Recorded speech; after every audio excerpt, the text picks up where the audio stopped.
Hello and welcome to the commerce at home. आज हम लोग पढ़ने वाले हैं एक नया सब्जेक्ट जिसका नाम है इकोनॉमिक्स। हिंदी में बोलते हैं जिसको अर्थशास्त्र। कुछ बच्चे सोच रहे होंगे सर हिंदी में लिख रहे हैं, तो ऐसा बिल्कुल मत समझिए। हम हिंदी और इंग्लिश इस बार इस सब्जेक्ट में मैंने सोचा है हिंदी और इंग्लिश दोनों में पढ़ाने को, क्योंकि पिछले जब कुछ सब्जेक्ट गए हैं जो मैं पढ़ा रहा था उसमें मैं इंग्लिश में लिख के काफ़ी चीज़ें हिंदी में लिख भी देता था, बट उतना डिटेल में नहीं लिखता था, तो हिंदी वाले बच्चों को थोड़ा ज़्यादा प्रॉब्लम हो रही थी। तो मैंने सोचा इस बार हिंदी वालों का भी लिख दूंगा और इंग्लिश वालों का भी लिख दूंगा। तो आप देख सकते हैं मैंने इंग्लिश का भी लिख के रखा है, आप बिल्कुल निश्चिंत रहिए, ठीक है। आप बिल्कुल बेफिक्र रहिए, हिंदी और इंग्लिश दोनों में। आप चाहे तो इसको रोक के स्क्रीनशॉट ले लें और पहले इसको लिख लें, पॉज कर लीजिए वीडियो और आराम से लिख लीजिए। मैं हिंदी और इंग्लिश दोनों की बातें पूरी तरह से समझाऊंगा, आप बिल्कुल निश्चिंत होकर पढ़िए, ठीक है। चलिए स्टार्ट करते हैं। मेरे ख्याल से आप लोग लिख चुके होंगे, पॉज करके लिख लीजिए। What is economics? अगर हमको इकोनॉमिक्स पढ़ना है बेटा तो हमें समझना पड़ेगा इकोनॉमिक्स होती क्या है। अब इकोनॉमिक्स को समझने के लिए पहले ये समझना पड़ेगा कि इकोनॉमिक्स आई कहाँ से, सब्जेक्ट कहाँ से आया। Economics, the word economics is derived from the two Greek words. कह रहा है इकोनॉमिक्स जो वर्ड है ये दो शब्दों से मिलकर बना है। कौन कौन से शब्द? ओइक्स, OIKS, ओइक्स, और दूसरा है नेमियन, ओइक्स और नेमियन। ये दो वर्ड मिल के बने हैं बेटा, जिसका मतलब होता है ओइक्स मतलब होता है ए हाउस, एक घर। नेमियन मतलब होता है टू मैनेज, मतलब प्रबंध करना, किसी का मैनेज करना। इन फुल अगर पूरा कहा जाए इकोनॉमिक्स लिया गया है कौन से वर्ड से? इकोनॉमिया। इकोनॉमिया मतलब होता है, इट्स मीनिंग होती है house hold management. House hold management. अच्छा, ये हाउस होल्ड मैनेजमेंट क्या है कि एक घर को कैसे चलाया जाए अपने सीमित साधन से। आगे मैंने एक बात और बताई है, वो समझ लीजिए, उसके बाद ये बात भी समझ में आ जाएगी।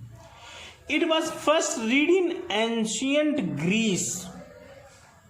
देखिए आपने ग्रीस ये सुना होगा, यूनान। यूनान हिंदी में क्या बोलते हैं? यूनान। एक एरिस्टोटल जिसको अरस्तु बोलते हैं, अरस्तु, वो एक ग्रीक फिलोसफर था, ठीक है, एक ग्रीक दार्शनिक था। टर्म इकोनॉमिक्स, उसने बताया है इकोनॉमिक्स को एज ए साइंस, एक ऐसा विज्ञान जो हाउस होल्ड मैनेजमेंट, एक घर को कैसे मैनेज किया जाए बाय यूजिंग लिमिटेड फंड्स। यहां फंड का सीधा मतलब लिमिटेड रिसोर्स भी लिख सकते थे हम, यहां पे लिमिटेड रिसोर्स भी लिख सकते थे, विथ लिमिटेड रिसोर्स। अच्छा, लिमिटेड रिसोर्स का क्या मतलब होता है यहाँ पे ये जान लीजिए, बहुत ज़्यादा ज़रूरी है। इकोनॉमिक्स को समझना है तो रिसोर्स का मतलब प्रॉपरली समझना पड़ेगा। ऐसी कोई भी चीज़ जिससे आप अपनी इच्छा पूरी कर सके, उसको हम रिसोर्स बोलते हैं। मैं अगर सिंपल भाषा में कहूँ आपसे तो जिसको लक्ष्मी कहते हैं, वो ऐसा पेपर है जिसपे गांधी जी छपे होते हैं, है ना, जिसको आप लोग करेंसी बोलते हैं, पैसा। पैसा ही क्या है? मेन रिसोर्स है। अगर आपको कोई भी चीज चाहिए बेटा, कोई भी ख्वाहिश पूरी करनी है तो आपके पास क्या होना चाहिए भैया? लक्ष्मी होनी चाहिए। लक्ष्मी है तो सब कुछ है, ठीक है। तो लक्ष्मी ही सबसे बड़ा रिसोर्स है। हमको गर्मी लग रही है, हम फैन ऑन कर दिए, ये भी एक रिसोर्स है। हमने अपनी गर्मी, हमने अपनी इच्छा कैसे खत्म करी? पंखे से। तो पंखा हमारा रिसोर्स कहलाएगा। बट पंखा भी हमें चाहिए तो उसके लिए क्या चाहिए भैया? लक्ष्मी होगी तो पंखा आएगा तो गर्मी दूर होगी, ठीक है। तो सीधा मतलब ये समझ के रखिए कि रिसोर्स मतलब क्या होता है सर? लक्ष्मी होती है। लक्ष्मी मतलब धन, ठीक है। अब एरिस्टोटल जो अरस्तु थे, उन्होंने कहा है कि अपने सीमित साधन, मतलब सीमित साधन, पैसा कम है आपके पास, अनलिमिटेड पैसा किसी के पास नहीं होता, तो अपने सीमित साधन, कम पैसे में अपनी इच्छाओं को पूरा करना या अपने घर को चलाना, ये एंशियंट ग्रीक में अरस्तु साहब ने कहा था, ठीक है। इसी का पूरा मतलब है इकोनॉमिया। इट मीनिंग होता है house hold management. It's meaning is house hold management. ठीक है, अब आगे चलते हैं। इन अदर वर्ड्स, अब मेन डेफिनेशन पे आ जाते हैं कि इकोनॉमिक्स क्या है। Economics is a social science which deals या फोकसेस, जो किस पे केंद्रित है, किस पे ध्यान देती है, ह्यूमन बिहेवियर, एक आदमी कैसा बिहेवियर करेगा, कंसर्न किससे जुड़ा हुआ। जब कोई आदमी सामान बनवाता है प्रोडक्शन के टाइम पे, पहले लिख लीजिएगा इसको प्रॉपरली, प्रोडक्शन के टाइम पे या बेचने के टाइम पे, डिस्ट्रीब्यूशन के टाइम पे, जिसको एक्सचेंज भी बोल सकते हैं, एंड कंजम्पशन, जब एक आदमी कोई चीज इस्तेमाल, हम कपड़ा लेकर आए, हम कपड़ा पहने, हम जब खरीद रहे थे तो हम अपने दिमाग में क्या क्या सोच रहे थे, इसी चीज की स्टडी को कहा जाता है इकोनॉमिक्स। ठीक है, तो economics is a social science which deals या focuses on human behaviour concern with production, distribution and consumption of goods and services. Goods, सामान तो खरीदा बेचा जाता है, सर्विसेज भी खरीदी बेची जाती है।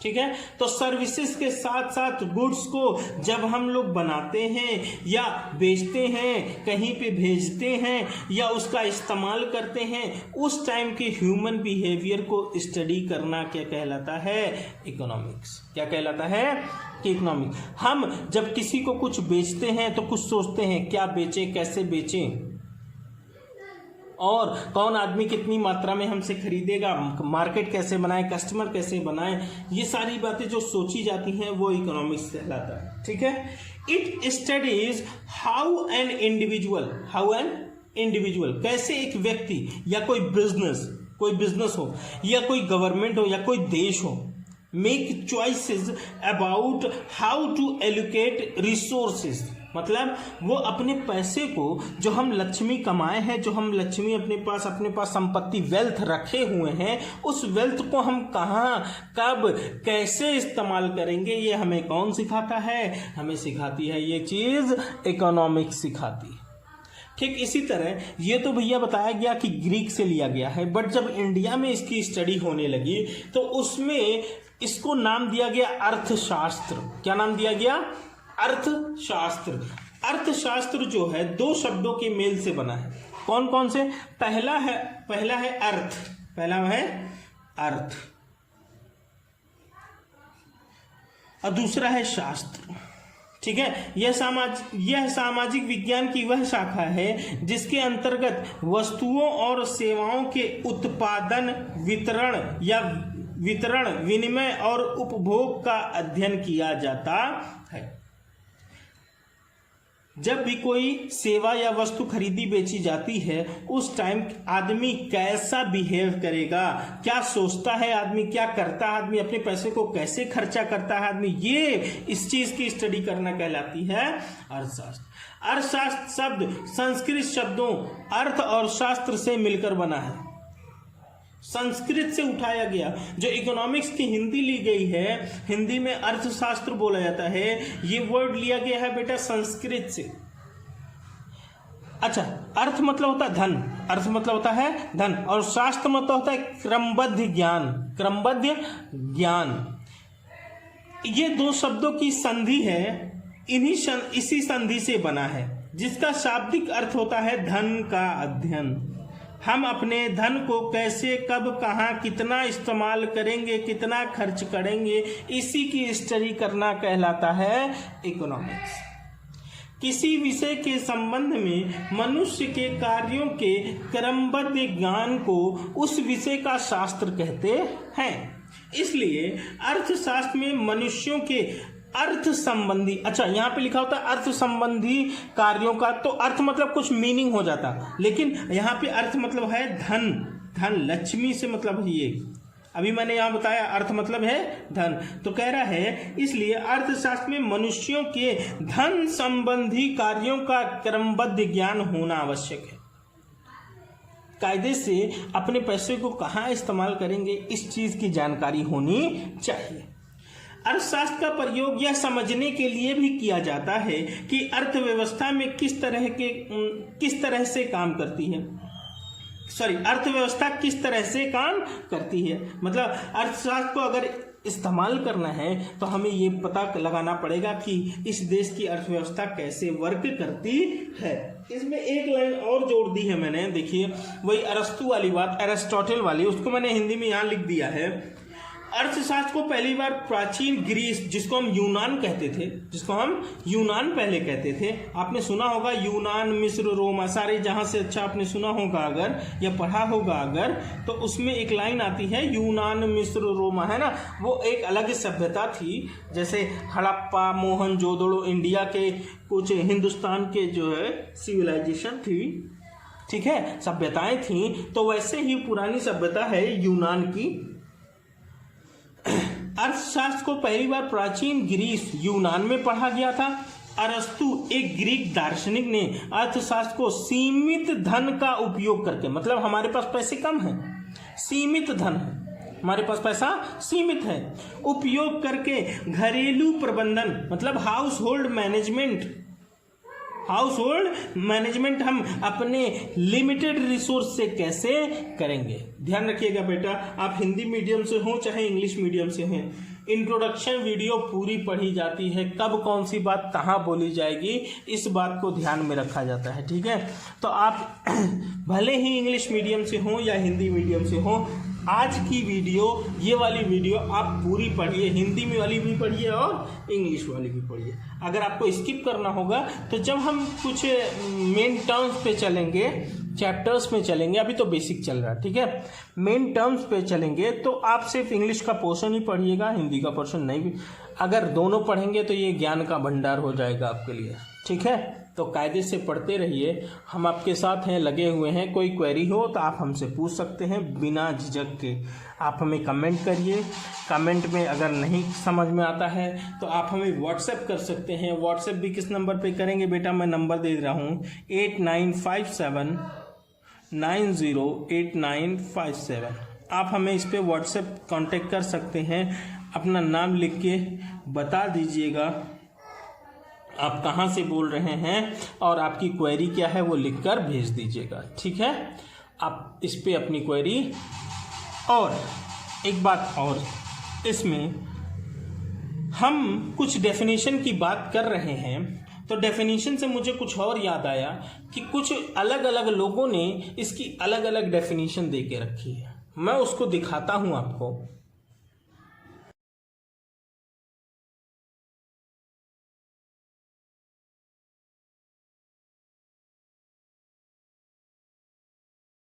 चलिए देखते हैं डेफिनेशन को। इसको लिखना नहीं है बेटा, ना हिंदी वाले ना इंग्लिश वाले, कुछ आपको कुछ नहीं लिखना है, बस आप सुन लीजिए ताकि आपको जानकारी रहे, ठीक है। इसमें अलग अलग लोगों ने अलग अलग तरह की डेफिनेशन दे के रखी है। सबसे पहले डेफिनेशन दी गई है वेल्थ सेंटर्ड, मतलब संपत्ति को ध्यान में रखते हुए जो डेफिनेशन दी गई वो दी गई एडम स्मिथ। एडम स्मिथ ने सबसे पहली बार इसकी डेफिनेशन दी। इनको फादर ऑफ इकोनॉमिक्स कहा जाता है, फादर ऑफ इकोनॉमिक्स। जैसे फादर ऑफ अकाउंटिंग है लुकास पैसिओली। लुकास पैसिओली के बारे में अगर आपको जानना है तो आपको एंड स्क्रीन में मिल जाएगी वीडियो, या आई बटन में मिल जाएगी, कोई दिक्कत नहीं है। इकोनॉमिक्स उन्होंने कहा, एडम स्मिथ ने, ये जो फादर ऑफ इकोनॉमिक्स हैं, फादर ऑफ इकोनॉमिक्स, इन्होंने कहा कि भैया संपत्ति से रिलेटेड का economics is concerned with an inquiry into nature and causes of wealth of nation, कि अपने देश के पैसे को कैसे इस्तेमाल करना है, किस वजह से उसकी इंक्वायरी करना, उसके नेचर क्या है, उसके कॉजेज क्या है, ठीक है। अच्छा, दूसरा है वेलफेयर सेंटर्ड डेफिनेशन, कि भैया भलाई के लिए इकोनॉमिक्स। इसमें किसने कहा, मार्शल साहब ने, अल्फ्रेड मार्शल ने कहा, economics is a study of mankind in the ordinary business of life. It examines that part of individual and social action which is more closely connected with an attainment and with the use of material requisite of wellbeing. ठीक है. और तीसरी definition दी Robbins ने, Lionel Robbins ने कहा, economics is a science which studies human behaviour as a relationship between end and square means. And मतलब भैया एंडलेस वांट्स होती हैं, एंडलेस वांट्स। हर आदमी की इच्छा असीमित है, बट उसको पूरे करने के इसके मतलब कम मीन्स मतलब साधन, रिसोर्स जिसको कहते हैं। हमारे पास पैसे कम हैं लेकिन हमारी चाहतें बहुत ज़्यादा हैं, इसलिए हम अपने पैसे को जहाँ ज़्यादा ज़रूरी होता है वहाँ इस्तेमाल करते हैं, और उस पैसे के अल्टरनेटिव यूजेस हो सकते हैं। हम एक पैसे को हम जिससे कपड़ा खरीद रहे हैं उससे हम बुक भी खरीद सकते थे, ठीक है, तो उसका अल्टरनेटिव यूजेस हैं। लेकिन जो चौथा दिया उन्होंने वो जेके मेहता साहब ने किया। जेके मेहता साहब ये वो आदमी हैं जिन्होंने ये बताया था कि आपने एक बात सुनी होगी, सादा जीवन उच्च विचार, सादा जीवन उच्च विचार। इन्होंने ही कहा था ये बात कि सादा जीवन उच्च विचार। अभी मैं आपको दिखाता हूं, आगे चलते हैं तो हम आपको दिखाते हैं। उसमें उन्होंने कहा था, देखिए,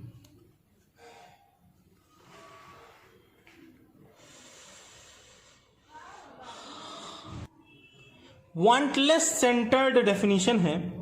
वांटलेस मतलब जिसमें इच्छाएं खत्म नहीं होती, तो वो कह रहे हैं कि इसका निर्वारण कैसे किया जाएगा। निर्वारण,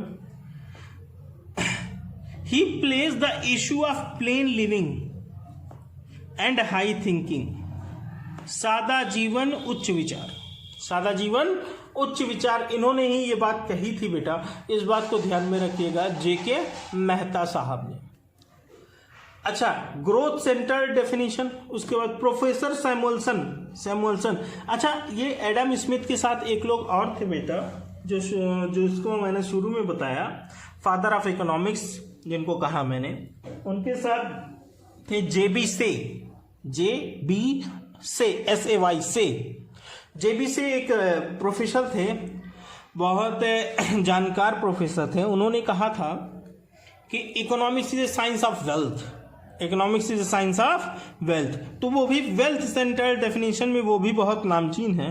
तो याद रखिएगा, ऐसी डेफिनेशन पूछे अगर आपसे ऑब्जेक्टिव पूछ ले तो आप यही लगाएंगे जेबी से, ठीक है, साइंस ऑफ वेल्थ। और एक बात और आते हैं, प्रोफेसर सैमुअल्सन साहब ने काफी लंबी डेफिनेशन कहा, economics is a study of how man and society choose with or without the use of money to employ scarce productive resources which could have alternative uses to produce various commodities over time and distribute them for consumption now and in the future among various people and group। मतलब इन्होंने सारी बातें मिला दी। कैसा मिलाया? कह रहा है इकोनॉमिक्स उस चीज की स्टडी को कहते हैं जो एक आदमी चुनता है कोई चीज, चाहे वो पैसे का इस्तेमाल करके चुन रहा हो चाहे बिना इस्तेमाल किए चुन रहा हो, ठीक है, तो पैसे का इस्तेमाल हो उसमें चाहे ना हो, लेकिन उसके स्केयर प्रोडक्टिव रिसोर्सेज, जो उसके पास कमी है पैसे की, वो उसी के इस्तेमाल से वो कुछ ऐसा चीज बनाए, ऐसी चीज तैयार करे जिसको अभी वो बेच सके या इन फ्यूचर फिर कभी बेच सकेगा, वेरियस, और मिलजुल कर खाए जाए। मतलब हम अगर गेहूं उत्पादन करते हैं और तुम चावल उत्पादन करते हो, तो मैं आपको गेहूं भी दे सकूं चावल के बदले, ताकि हमको चावल भी मिल जाए, आपको गेहूं भी मिल जाए, ठीक है। तो हम ऐसी चीज का अलग अलग उत्पादन करें ताकि मिलजुल कर जब एक ग्रुप ऑफ पीपुल में वो चीज बटे तो सारी चीजें बराबर हो जाए, ठीक है। अगला, उसके बाद सुइटेबल डेफिनेशन आई है। सुइटेबल डेफिनेशन, इसको लिखिएगा मत बेटा, बिल्कुल नहीं लिखिएगा। सुइटेबल डेफिनेशन आई है, वो क्या है? सुइटेबल डेफिनेशन कह रहा है, एक सटीक डेफिनेशन अगर कही जाए, economics is a science, economic एक ऐसी साइंस है विच टीचेज, जो हमको ये बताती है how to strive against scarcity, हम अपनी कमियों को कैसे दूर कर सकते हैं, economizing and advancement of resources, किसी रिसोर्स को कम से कम इस्तेमाल करके और उससे फायदा दिया जाए ज्यादा से ज्यादा लोगों तक, ज्यादा से ज्यादा लोगों तक उसका फायदा दिया जाए, अपने कम चीजों को इस्तेमाल किया जाए और फायदा उसका ज्यादा उठाया जाए और लोगों तक उस चीज को बांटा जाए, ठीक है।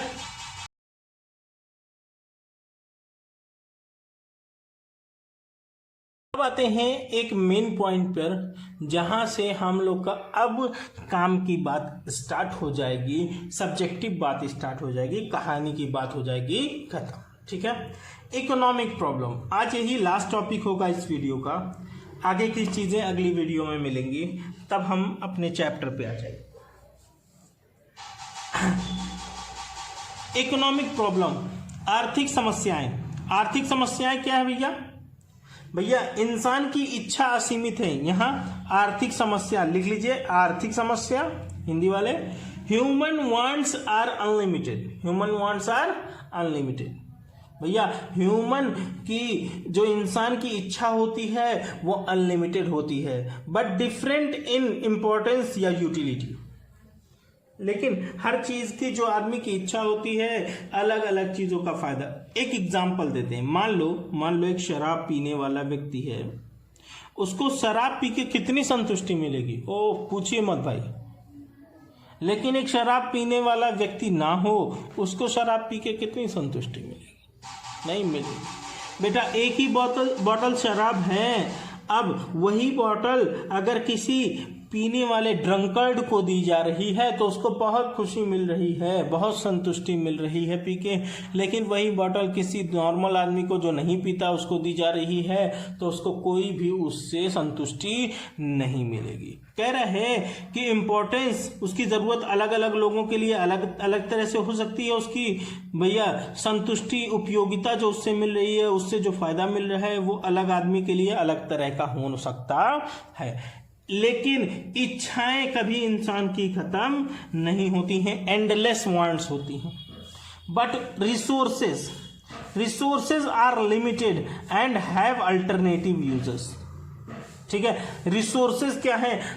हमारे पास पैसा, मैंने कहा रिसोर्सेज का सीधा मतलब आप क्या लीजिए, लक्ष्मी हमारे पास सीमित है भैया, और उसी लक्ष्मी को कई जगह इस्तेमाल करना है, घर के खाने में भी, कपड़े में भी, है ना, स्कूल की फीस में भी, तो उसके कई इस्तेमाल होते हैं। इसलिए इंसान सोचता है पहले कौन सी चीज़ में पे करें, पहले जाके दुकानदार को पैसा दे के आए, जहाँ से हम राशन गल्ला लाते हैं उसको पहले दें, या फिर ईद आ रही है तो पहले कपड़े खरीदें, है ना, दीपावली आ रही है तो पहले त्योहार का इंतज़ाम करें। तो हर आदमी की अलग अलग इस्तेमाल हो सकते हैं, अलग अलग चीज़ों के।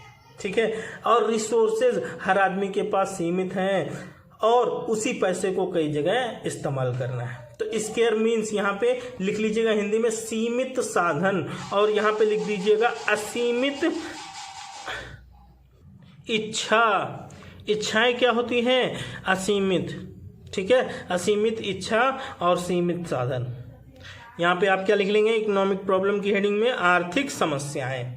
कल हम लोग पढ़ेंगे सेंट्रल प्रॉब्लम से और अपने चैप्टर को आगे ले चलेंगे, कुछ पॉजिटिव कुछ नॉर्मेटिव साइंस की भी बात करेंगे। ठीक है, तो चलिए, आप लोग को अगर वीडियो पसंद आई हो तो आप इसको लाइक, शेयर और सब्सक्राइब करिएगा, दूसरों तक पहुंचाइएगा, ताकि वो भी आपकी तरह पढ़ाई स्टार्ट कर सके इकोनॉमिक्स की। ठीक है, गुड लक। यहाँ पे हिंदी और इंग्लिश दोनों मीडियम की पढ़ाई हम कराएंगे बेटा, एक साथ कराएंगे आप लोगों को बिठा के, कोई फर्क नहीं है आप लोगों में। ठीक है, गुड लक।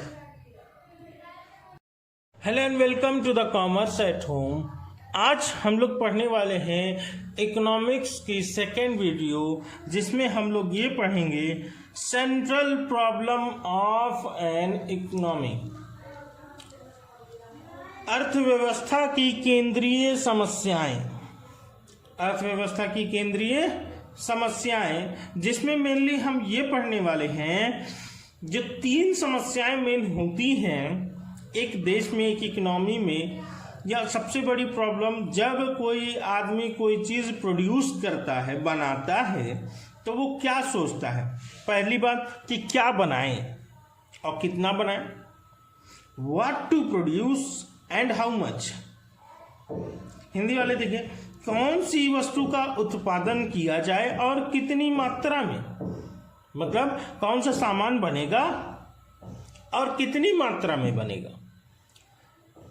तो देखिएगा, जो प्रोड्यूस होता है गुड्स, वो गुड्स 2 तरह के होते हैं।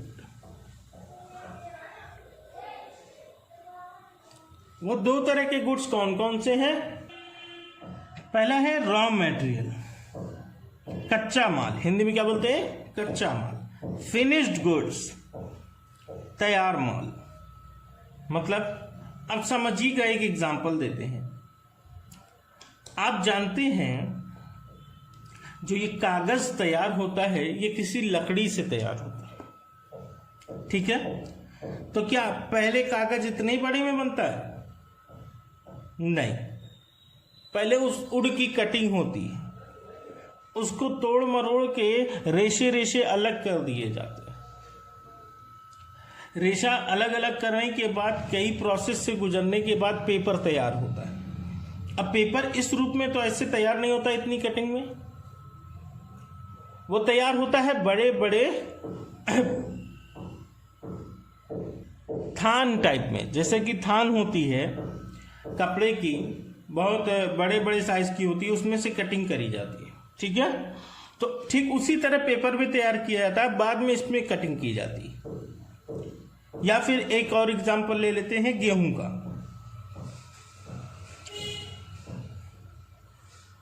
व्हीट, गेहूं में क्या मामला है कि जब कोई किसान इसे प्रोड्यूस करता है तो गेहूं का आटा बनता है, ये आप जानते हैं।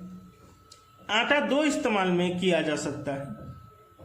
आटे की तुरंत रोटी बना के खाई भी जा सकती है, और आटे को फिर से प्रोसेस करके बिस्कुट वगैरह बनवा के किसी कंपनी में, अगर किसी चीज पे फिर से दोबारा कुछ प्रोसेस किया जाएगा तो वो माल कहलाएगा रॉ मटेरियल। जैसे कि ये पेन कैसे बनी होगी, पहले प्लास्टिक बनाई गई होगी, प्लास्टिक को मोल्ड करके इस फॉर्म में किया गया होगा। तो जब कोई आदमी प्लास्टिक बनाता है तो मतलब वो रॉ मटेरियल बना रहा है। प्लास्टिक को फिर इस्तेमाल करके प्रोसेस करके उससे पेन बनाई गई, उससे पेन बनाई गई, तो ये तैयार माल हो गई, अब इस्तेमाल के लिए तैयार है, ठीक है। तो रॉ मटेरियल क्या था भैया, प्लास्टिक तैयार करना। तो आप सबसे पहले ये डिसाइड करेंगे कि आप रॉ मटेरियल तैयार करेंगे या फिनिश्ड गुड्स तैयार करेंगे। मतलब आप प्रोड्यूसर बनना चाहते हैं तो पहले ये डिसाइड करना पड़ेगा कि हम अगर बनाएं तो क्या सामान बनाएं, रॉ मटेरियल बनाएं, कच्चा माल, या फिर फिनिश्ड गुड्स, तैयार माल, ठीक है। दूसरा देखते हैं how to produce. How to produce में दो तरीका है इंसान के पास सामान बनवाने का। या तो वो मशीन को इस्तेमाल करे, या फिर वो लेबर को इस्तेमाल करे। तो दो टेक्निक है हमारे पास, दो तरीका है हमारे पास, मशीन को इस्तेमाल करके या फिर लेबर को इस्तेमाल करके।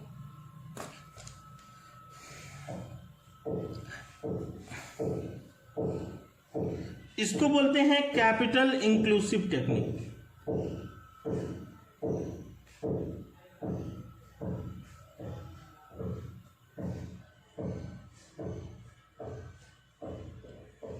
और इसको बोलते हैं लेबर इंक्लूसिव टेक्निक। अगर एक घर बनवाना है तो हमें देखना पड़ेगा वो घर हम लेबर लगवा के सिर्फ बनाएं या मशीन इस्तेमाल करके बनाएं। लेबर लगवा के बनाएंगे ज्यादा कास्ट आएगी, या मशीन लगा के बनाएंगे ज्यादा कास्ट आएगी। मान लो एक एग्जांपल लेते हैं। आपके पास प्लास्टिक आप तैयार करते हैं, उस प्लास्टिक से चेयर भी बन सकती है, फिनिश्ड गुड्स हो जाएगी तब, है ना। ये प्लास्टिक तैयार किया, उससे आप चेयर भी तैयार कर सकते। ठीक उसी तरह आप जो चेयर तैयार कराएंगे, आपको पता है बेटा उस प्लास्टिक से अगर चेयर तैयार कराना है तो हमें मशीन का इस्तेमाल करना पड़ेगा, लेबर उसमें काम नहीं आ पाएगा। बात समझ में आ रही है? तो चेयर अगर हमें बनानी है तो हमें मालूम है हमें मशीन का ही इस्तेमाल करना पड़ेगा, कैपिटल इंक्लूसिव टेक्निक। वहां पे लेबर काम नहीं आ पाएगा। क्यों उसकी कटिंग उस तरह से वो कर नहीं पाएगा। लेकिन अगर लकड़ी हो, लकड़ी की चेयर बनानी है तो दोनों तरीका इस्तेमाल कर सकते हैं, मशीन का भी और लेबर का भी। मान लो कोई ऑर्डर आया, कोई आपके पास ऑर्डर आया, 1000 पीसेस चेयर लकड़ी की तैयार करानी है, 1000 पीसेस। अब बोला उसने कि हमको 1 हफ्ते के अंदर चाहिए। अब बताइए 1000 पीसेस आप कितने लेबर रखेंगे बनवाने के लिए? बहुत सारे लेबर लगेंगे। तो आपको सोचना पड़ेगा, अगर लेबर रख के काम कराएं तो बताइए ये हमको सस्ता पड़ेगा या मशीन लगा लें, मशीन से हमें सस्ता पड़ेगा? या फिर 1 हफ्ते के अंदर लेबर से पॉसिबल ही नहीं है इतना जल्दी तैयार करा पाना, लेकिन मशीन से पॉसिबल है। मशीन से कटिंग होगी तो जल्दी सामान तैयार हो जाएगा। तो ये डिसाइड करना पड़ता है कि हम मशीन लगा के काम करें या फिर लेबर लगा के काम करें। 2 बातें, पहली बात क्या हम बनाएंगे, रॉ मटेरियल बनाएंगे कि फिनिश्ड गुड्स बनाएंगे? दूसरी बात, हम लेबर लगा के बनाएंगे कि मशीन लगा कर बनाएंगे? तीसरी बात, जब उसको बेचना होगा किसके लिए बनाएं, फॉर होम टू प्रोड्यूस, उत्पादन किसके लिए किया जाए और उसे कैसे बेचा जाए। पहली बात, हम तो जानते भैया कस्टमर के पास, कंज्यूमर जो होता है, देखिए दोनों में बहुत डिफरेंस है, कस्टमर और कंज्यूमर में, कभी फुर्सत में बताएंगे।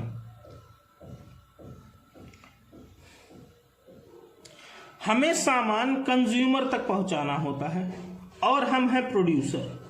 हम क्या भैया? प्रोड्यूसर। हमारे पास 2 ऑप्शन है। हमने सामान बनाया और हम ही ले जाकर बेच दें। ये हो जाता है पर्सनल डिस्ट्रीब्यूशन।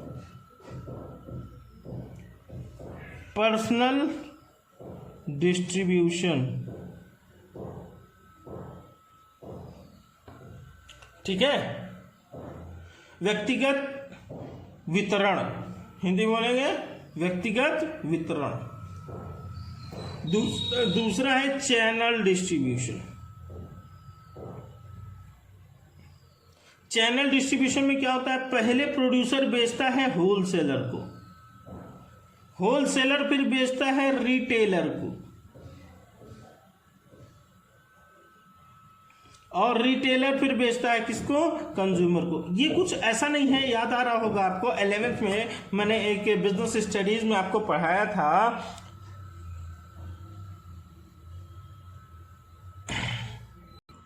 मार्केटिंग चेन के नाम से। मार्केटिंग चेन क्या होती है? मार्केटिंग चेन, जब कोई आदमी प्रोड्यूसर सामान बनाता है, मैन्युफैक्चरर जो होता है वो सामान बनाता है तो वो बेचता है किसको? होलसेलर को। होलसेलर से वो चीज कहां चली जाती है? रिटेलर के पास। रिटेलर से कंज्यूमर के पास। इसको बोलते हैं फंक्शनल डिस्ट्रीब्यूशन। मार्केटिंग जो चेन होती है उसको बोलते हैं फंक्शनल डिस्ट्रीब्यूशन। तो भैया हम जो सामान बना रहे हो किसके लिए बना रहे हैं? कंज्यूमर के लिए बना रहे हैं। दूसरी बात, उसको बेचेंगे कैसे? या तो खुद ही ले जाकर बेच दे, या तो होलसेलर और रिटेलर की इंटरमीडियरीज उनको बोलते हैं। प्रोड्यूसर से कंज्यूमर के बीच में 2 लोग आते हैं, होलसेलर और रिटेलर, इनको बोलते हैं इंटरमीडियरीज। तो ये दोनों जो बीच में आते हैं ये क्या कहलाते हैं? फंक्शनल डिस्ट्रीब्यूशन के हिस्से कहलाते हैं। तो फंक्शनल डिस्ट्रीब्यूशन भी हम कर सकते हैं, हम सामान अपना होलसेलर रिटेलर के थ्रू कंज्यूमर तक पहुंचाएं, या फिर हम खुद ही बनाएं और खुद ही ले जाकर बेच दें। ठीक है, तो ये 3 समस्याएं थी, तीनों समस्याओं का हल हो चुका है। आगे चलते हैं, आगे देखते हैं।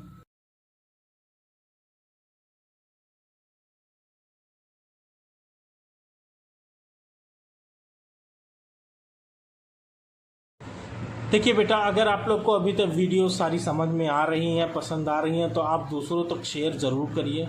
उससे क्या होगा कि मेरी थोड़ी हेल्प हो जाएगी। मैं कुछ करना चाहता हूँ आप लोगों के लिए, तो जितना आप लोग सपोर्ट करते रहेंगे और शेयर करते रहेंगे उतना मुझे सपोर्ट मिलता रहेगा, है ना। तो आप लोग बस शेयर किया करिए, पसंद आए वीडियो तो लाइक किया करिए और लोगों से बोलिए सब्सक्राइब कर लें ताकि वो भी आसानी से पढ़ाई कर सकें। Okay, good luck. आगे आए तो हम देखते हैं क्या लिखा हुआ है, नेचर ऑफ इकोनॉमिक्स, अर्थशास्त्र की प्रकृति। कैसी प्रकृति है भैया? ये साइंस भी है और आर्ट भी है, साइंस भी है और आर्ट भी है। तो भैया पहले देखते हैं कि क्यों साइंस है, ये क्यों विज्ञान है, क्यों विज्ञान है, पहले ये देख लीजिए। फिर देखेंगे कि भैया कला क्यों है, आर्ट क्यों है। ठीक है। The study of economics has become so thoroughly systematized that is entitled to be called science। मतलब क्या है, एक बार हिंदी वाला भी पढ़ दें फिर मतलब दोनों का। अर्थशास्त्र का अध्ययन इतना सुव्यवस्थित हो गया है कि इसे विज्ञान कहा जाने का अधिकार प्राप्त है। सुव्यवस्थित मतलब होता है कोई प्रिंसिपल का इस्तेमाल करके, कुछ नियम कानून, कुछ रूल रेगुलेशन, कुछ गाइडलाइन को फॉलो करते हुए काम करना। सिस्टमेटिक मतलब सिस्टम में लाकर एक तरीके से काम किया जाता है। इकोनॉमिक्स में कुछ रूल रेगुलेशंस हैं, कुछ नियम हैं, उसका इस्तेमाल किया जाता है, इसलिए ये क्या है भैया, साइंस। अच्छा, आर्ट क्यों है? इकोनॉमिक्स इज एन आर्ट, ये कला क्यों है? तो देखते हैं भैया कला क्यों है। Economics is also an art because ये एक कला है क्योंकि it is not a मियर theory, क्योंकि ये सिर्फ थ्योरी नहीं है, but it has a great practical use, इसका प्रैक्टिकल यूज भी बहुत है, प्रैक्टिकल यूज भी बहुत है। ये सिर्फ एक थ्योरी नहीं है, मियर थ्योरी, केवल, मियर मतलब होता है केवल, ये केवल थ्योरी नहीं है बल्कि इसका बहुत ज़्यादा प्रैक्टिकल यूज, डेली लाइफ में इसका इस्तेमाल भी बहुत होता है। It helps us in solving many practical problem of the day. Thus economics is both science and art, science and art. तो कह रहा है अर्थशास्त्र एक कला भी है क्योंकि यह केवल एक सिद्धांत नहीं बल्कि इसका एक महान व्यवहारिक उपयोग है, इसका एक महान व्यवहारिक उपयोग है। यह हमें दिन के कई व्यवहारिक समस्याओं को हल करने में मदद करता है। इस प्रकार अर्थशास्त्र विज्ञान एवं कला दोनों। देखो साइंस क्या होता है, जब कोई नियम इस्तेमाल किया जाए, कोई प्रिंसिपल इस्तेमाल किया जाए तो उसको सिस्टमेटिक बोलते हैं, इसलिए उसको साइंस बोला जाता है। बट उसको पूरा करने के लिए कुछ आदमियों की स्किल की जरूरत पड़ती है, उस स्किल को इस्तेमाल किया जाता है इसमें, इसलिए इकोनॉमिक्स क्या है, आर्ट भी है, कला भी है। ठीक है, आप स्क्रीनशॉट ले लीजिए और लिख लीजिए। आगे चलते हैं, मुझे उम्मीद है आप लोग स्क्रीनशॉट ले चुके होंगे। पिछले आपने स्क्रीनशॉट नहीं लिया तो बैक करके पहले उसका भी स्क्रीनशॉट ले लीजिए। अभी आप सुन लीजिए पूरा, फिर उसके बाद लास्ट में आप स्क्रीनशॉट से अपना लिख लीजिएगा। ठीक है, यहाँ पे मैं नोट्स भी प्रोवाइड कर रहा हूँ इसलिए ताकि आपको हिंदी मीडियम हो चाहे इंग्लिश मीडियम हो कोई दिक्कत ना आए। आगे चलते हैं आखिरी बात पे इस वीडियो की। Economics is both positive and normative science. मतलब साइंस तो है इकोनॉमिक्स, लेकिन दोनों तरह की साइंस है, पॉजिटिव भी और नॉर्मेटिव भी। अर्थशास्त्र एक सकारात्मक एवं मानक विज्ञान दोनों है। क्या कहना चाह रहा है? अर्थशास्त्र एक सकारात्मक एवं मानक विज्ञान दोनों है क्योंकि यह न केवल हमें यह बताता है कि कुछ चीजें क्यों होती हैं, बल्कि यह भी बताता है कि क्या सही है। मतलब वो सिर्फ ये नहीं बताता है कि क्या होना चाहिए, या उसके साथ साथ ये भी बताता है कि क्या है। ठीक है, अर्थशास्त्र एग्जाम्पल दिया हुआ है कि अर्थशास्त्र न केवल धन के असमान, उदाहरण में एक बात लिखी हुई है, अर्थशास्त्र न केवल धन के असमान वितरण के कारणों की व्याख्या करता है बल्कि यह भी कहता है कि यह अच्छा है या बुरा। आपको पता है आपको ये मालूम है कि भैया जो सोसाइटी है उस सोसाइटी में अमीर और गरीब दोनों हैं। किसी के पास बहुत पैसा है, किसी के पास इतना भी पैसा नहीं कि वो खा सके कुछ खाना ही। तो ये असमान वितरण है, अनइक्वल। ठीक है, तो कह रहा है कि ये अच्छा है या बुरा, ये भी हमें इकोनॉमिक्स बताता है। और ये भी बता रहा है कि समाज में असमान वितरण है वेल्थ का। देखते हैं, economics is both positive and normative science because it is not merely tells us why certain thing happens. कह रहा है कि ये हमें सिर्फ ये नहीं बताता है कि कोई चीज क्यों होती है, but it also says whether it is the right thing to happen. बल्कि ये भी बताता है कि क्या सही है, क्या सही है, क्या होना चाहिए। For example, economics explain not only the causes of unequal distribution of wealth. हमें इकोनॉमिक्स सिर्फ यही नहीं बता रहा है कि समाज में असमान वितरण है, कोई अमीर है कोई गरीब है, बट लेकिन ये भी बताता है, it also says whether this is good और बैड। ये भी बता रहा है कि ये अच्छी बात है या बुरी बात है। मान लो पॉजिटिव साइंस का मतलब होता है व्हाट इज। पॉजिटिव साइंस इसलिए है क्योंकि ये बताता है कि क्या है, व्हाट इज। नॉर्मेटिव साइंस इसलिए है ये क्योंकि ये बताता है what ought to be, what ought to be, क्या है और क्या होना चाहिए। पॉजिटिव साइंस इसलिए क्योंकि ये बताता है क्या है, और नॉर्मेटिव साइंस इसलिए क्योंकि ये बताता है कि क्या होना चाहिए। ठीक है, तो आप इतनी बातें लिख लीजिए और स्क्रीनशॉट ले लीजिए। मेरे हिसाब से आपके सामने स्क्रीन पे सारी बातें लिखी हुई हैं, ये लीजिए। आप पहले यहाँ से स्क्रीनशॉट ले लीजिए, फिर उसके बाद यहाँ से। ठीक है, चलते हैं आगे। आप लोग वीडियो पॉज करके लिख लीजिएगा। Good luck.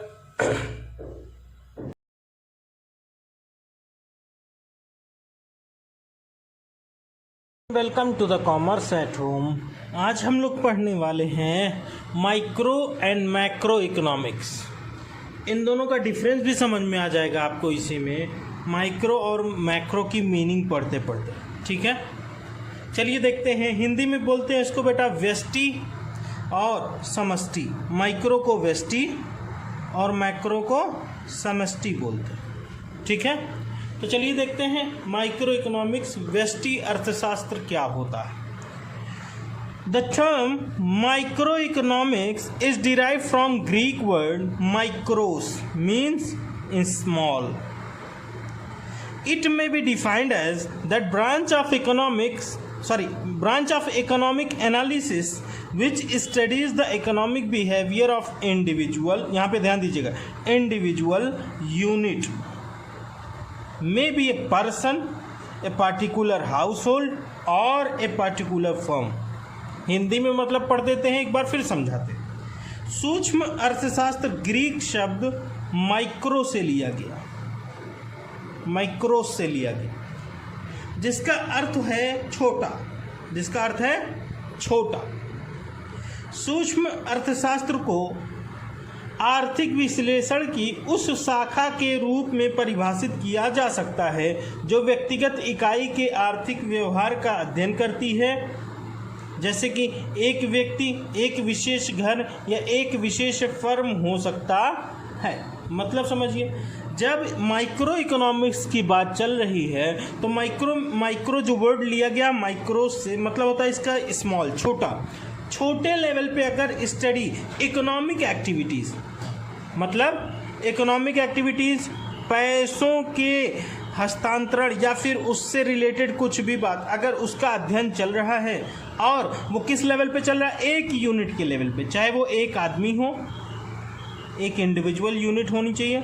उसमें एक इंडिविजुअल यूनिट होने का मतलब क्या है, एक पर्सन भी हो सकता है, एक कोई घर हो सकता है, हाउस होल्ड हो सकता है, और एक पार्टिकुलर फर्म की बात हो सकती है। जब एक यूनिट पे बात चल रही हो मतलब वो क्या हो रहा है, माइक्रो इकोनॉमिक्स की स्टडी हो रही है। ठीक है, सूक्ष्म अर्थशास्त्र को आर्थिक विश्लेषण की उस शाखा के रूप में परिभाषित किया जा सकता है जो व्यक्तिगत इकाई के आर्थिक व्यवहार का अध्ययन करती है। सिर्फ एक व्यक्तिगत इकाई, एक आदमी की आर्थिक व्यवहार, पैसों का लेन देन, उसकी स्टडी करती हो, उसको क्या बोलते हैं, माइक्रो इकोनॉमिक्स। ठीक है, अब आते हैं मैक्रो, व्यष्टि नहीं समष्टि अर्थशास्त्र पे। चलिए देखते हैं समष्टि अर्थशास्त्र क्या होता है। Macro economics. ठीक है, the term macro is derive from Greek word macros.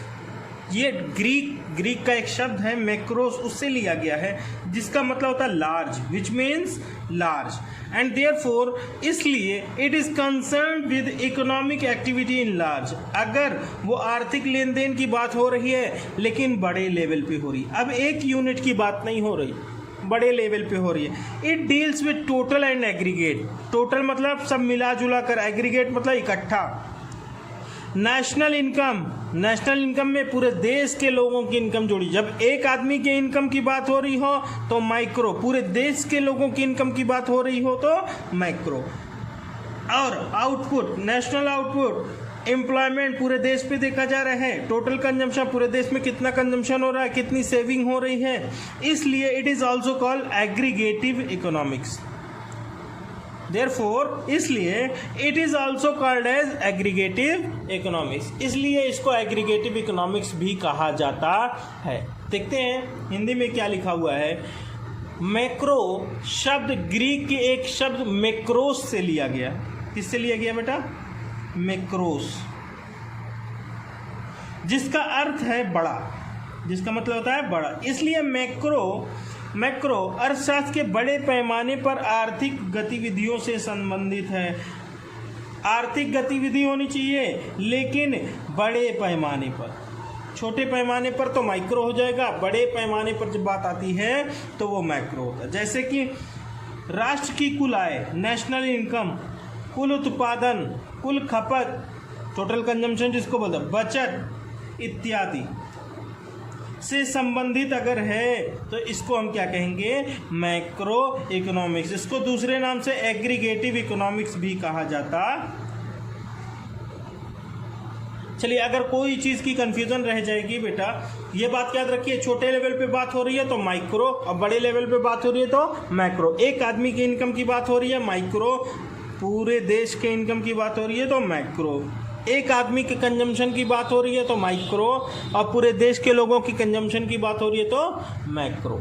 ठीक है, माइक्रो और मैक्रो में यूनिट, अगर इंडिविजुअल यूनिट पे बात चल रही है तो माइक्रो कहलाएगा, और पब्लिक एट लार्ज पे बात चल रही है तो मैक्रो कहलाएगा। ठीक है, चलिए ध्यान रखिएगा, और आपको वीडियोस पसंद आती हैं तो लाइक, शेयर और सब्सक्राइब करिए, दूसरों तक शेयर करिए ताकि वो भी आपकी तरह पढ़ाई कर सके। Good luck. कोई क्वेरी हो तो कमेंट बॉक्स में लिखिए, या मेरा व्हाट्सएप नंबर यूज़ कर सकते हैं। मेरा व्हाट्सएप नंबर है 8957908957। आप इस पर हमको टेक्स्ट करिए, व्हाट्सएप करिए, हम आपको इस पर मिल जाएंगे। व्हाट्सएप पे थोड़ी देर बाद आपको रिप्लाई मिल जाएगा। नहीं मिल पाए तो शाम को तो पक्का मिल जाएगा, क्योंकि शाम को कोशिश करिए 8 बजे से 10 बजे के बीच में हमसे क्वेरी पूछने की, तो आपको प्रॉपर क्वेरी मिल पाएगी 8 से 10 के बीच में। Good luck. मैं इसके साथ एक बात और कहना चाहता हूँ आप लोगों को, आपसे छोटी सी रिक्वेस्ट कह लीजिए, या फिर ऐसा कह लीजिए आपके काम की भी चीज़ है, क्योंकि आप लोग हॉस्टलर हैं। काफ़ी ऐसे बच्चे होते हैं जो पढ़ाई करते हैं और रूम लेके रहते हैं, अकेले रहते हैं या फ्लैट लेके रहते हैं दोस्तों के साथ। तो आपको कुकिंग वगैरह का भी शौक़ हो सकता है, कुकिंग करते होंगे। कभी अच्छा बनता है, कभी ख़राब बनता है। हम लोग भी बनाते थे तो शुरू में बहुत ख़राब खाना बनता था। तो कुछ कुकिंग वगैरह से अगर सीखना चाहते हैं तो मैं आपको एक चैनल जो है बता सकता हूँ, जहाँ से आप आसानी से कुकिंग करना सीख सकते हैं। लेडीज़ हब नाम का एक चैनल है, मेरे एक फ्रेंड का है। उसने काफ़ी कुछ मुझे भी सिखाया है कुकिंग में। आज मैं अच्छी कुकिंग कर लेता हूँ अब। लेडीज़ हब नाम से ये चैनल है, आप इसको सब्सक्राइब कर लीजिए। देखिए, सब्सक्राइब करेंगे और बेल आइकन आएगी तो आप चाहें तो इसकी ऑल नोटिफिकेशंस को ऑन कर लीजिए ताकि जो भी वीडियोस आए वो आपको मिल सके, ठीक है। इसमें कुछ टोनर वगैरह भी बनाना सिखाते हैं, मंचूरियन बॉल्स और दही भल्ले, है ना, आप लोग को काफ़ी पसंद होंगे। इसमें अलग अलग तरह की वीडियोस हैं, खास करके चिकन रेसिपीज़ भी अच्छी खासी हैं, बिरयानी भी हैं, सॉफ्ट ड्रिंक्स भी हैं, काफ़ी कुछ आपको मिलेगा। इसमें से काफ़ी कुछ मैंने सीखा भी है उससे, ठीक है। कॉफ़ी बनाना, जैसे कि मुझे बहुत पसंद है कॉफ़ी, कोल्ड कॉफ़ी, है ना, कॉफ़ी बनाना मुझे बहुत पसंद है। आप लोग भी सीख सकते हैं, आप इस चैनल को सब्सक्राइब कर सकते हैं। अगर आपको पसंद आए, कुकिंग करना आपको पसंद है तो आप इसको सब्सक्राइब कर लीजिए और सीखते रहिए, देखते रहिए और चैनल को सपोर्ट करते रहिए। लेडीज़ आपको भी सपोर्ट करिए, ठीक है। Good luck. Hello and welcome to the commerce at home. आज हम लोग पढ़ने वाले हैं प्रोडक्शन पॉसिबिलिटी कर्व या प्रोडक्शन पॉसिबिलिटी फ्रंटियर, पीपीसी बोलते हैं। क्या बोलते हैं? पीपीसी या फिर पीपीएफ, ठीक है। पीपीसी या पीपीएफ बोलते हैं। इसमें हम लोग ये जानेंगे कि जो central problem end of an economy, जो लास्ट टॉपिक हमने पढ़ा था लास्ट वीडियो में, जिसकी जो है लिंक आपको आई बटन में मिल जाएगी। आप जो है उसको आराम से पहले पढ़ लीजिएगा, फिर इस वीडियो पे आइएगा, तब आपको ये वीडियो और भी अच्छे से समझ में आएगी, ठीक है। तो चलिए देखते हैं कि क्या होता है पीपीसी। पहले इसकी मीनिंग देखते हैं। ए पीपीसी इज ए कर्व, ये एक ऐसा कर्व है which shows the various alternative combination of production possibilities which can be produced with given resources and technology of production। यहाँ टेक्निक लिखा हुआ है, टेक्नोलॉजी कर लीजिएगा आप चाहे तो, अगर आप चाहें तो। It is also known as transformation curve. चलिए इसको हिंदी में भी देख लेते हैं, फिर पूरे का मतलब समझेंगे। उत्पादन संभावना वक्र एक ऐसी वक्र है जो विभिन्न वैकल्पिक उत्पादन संभावनाओं को दर्शाता है, जिसमें उत्पादन के लिए दिए गए संसाधनों एवं तकनीकों के साथ उत्पादन किया जा सकता है।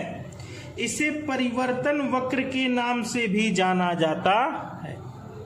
अब सर इसका मतलब समझाइए। तो चलिए मतलब देखते हैं। मतलब क्या होता है? मतलब ये है कि एक ऐसा कर्व है, जैसे कि ग्राफ हम बनाते हैं। ग्राफ जो होता है वो, इसमें पीपीसी ऐसे कुछ शो किया जाता है। लाइन गड़बड़ बन गई, आप देखिएगा, कुछ ऐसे शो किया जाता है पीपीसी। अब ये जो पीपीसी है, ये जो लाइन है, ये पीपीसी है, ये क्या दर्शाता है? ये दर्शाता है कि अगर हम एक्स कमोडिटी और वाई कमोडिटी, हमारे पास कुछ पैसा है, हम वो पैसा लगाना चाहते हैं ताकि हम दो तरह के गुड्स बना सकें, ठीक है। तो ये बताता है कि हमारे पास क्या क्या कॉम्बिनेशन है, हम एक्स और वाई कितनी कितनी मात्रा में बना सकते हैं। एग्जाम्पल लेते हैं, एक छोटा सा एग्जाम्पल कि भैया यहाँ पे रिसोर्सेज और टेक्नोलॉजी, स्रोतों की बात किया उसने, संसाधनों एवं तकनीकों की बात किया उसने, कि अगर कोई आदमी मान लो 1000 रुपये लगाना चाहता है, ठीक है, 1000, इसलिए बहुत छोटा सा अमाउंट ले रहे हैं ताकि आपको आसानी से समझ में आ जाए, ठीक है। तो बहुत छोटा सा अमाउंट ले रहे हैं, 1000 रुपये वो लगाना चाहता है और दो तरह के गुड्स, एक एक्स एक वाई, दो तरह के गुड्स वो बनाना चाहता है।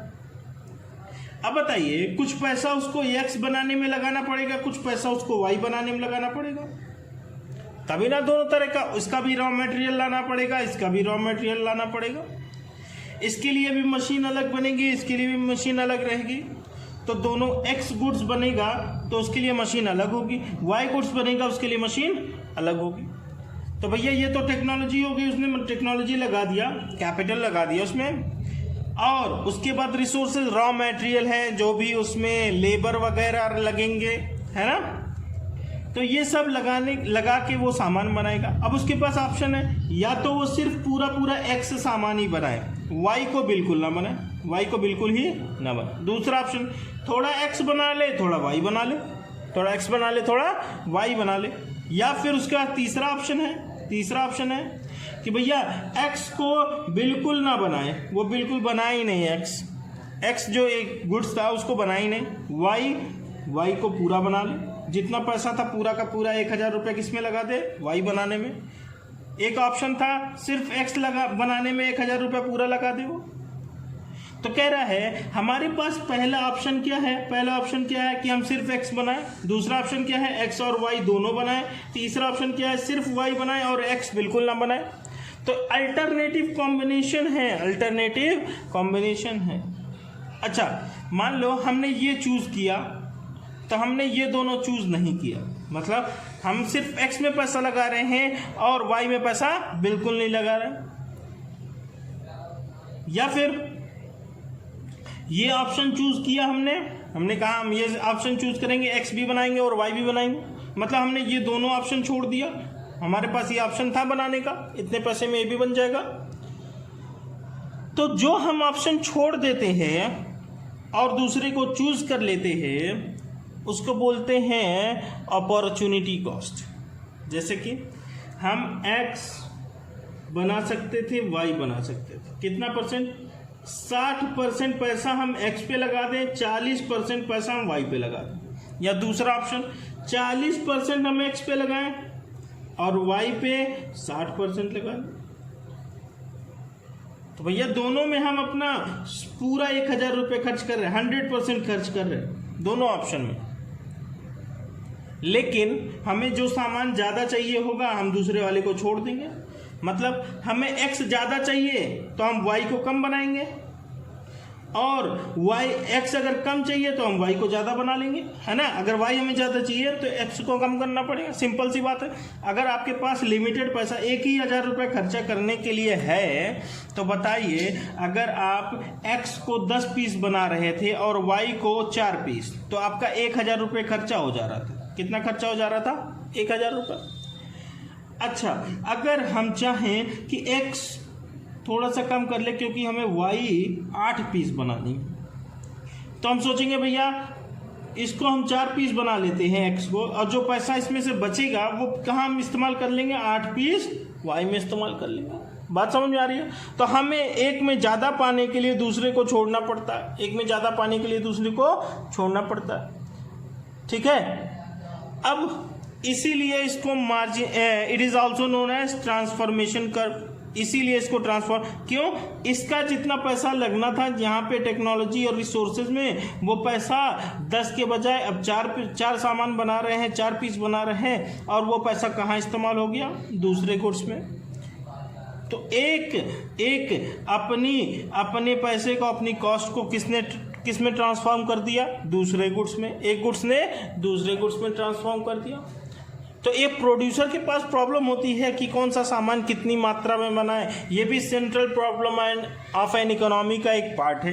तो central problem of an economy जो लास्ट वीडियो थी उसको आप ध्यान से पढ़ लीजिएगा, तब आपको ये और आसानी से समझ में आएगा, ठीक है।